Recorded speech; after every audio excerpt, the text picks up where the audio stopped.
we are in downtown Delhi, and there has been massive media coverage about Donald Trump's controversial statements on immigration.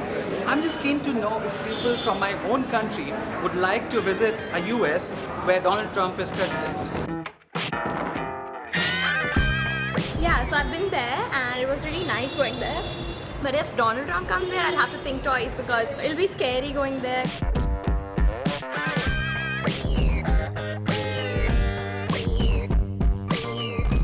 मैं तो जाना चाहूँगा, लेकिन मेरा दोस्त साकिब है, and he doesn't belong to any terrorist or anything. He's a very cool guy, very nice person, very student. He's a student, so he will not feel comfortable because a country whose president doesn't, he's not flexible with the other countries and then religions. I would like to visit the country, but the socio-political situation is such that I'm not entirely sure what my position would be in interacting with the people who elected Donald Trump.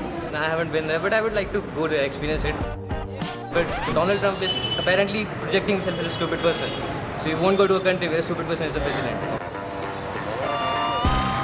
Donald Trump is basically right, I think. Classical check should be done. All the immigrants, for all the immigrants. If they are genuine, they should get an opportunity to go to US. If they had any black mark on their character, definitely not. Socio-political situation would be something that I won't be very comfortable with. I know that US will have changed a lot if Donald Trump is elected president.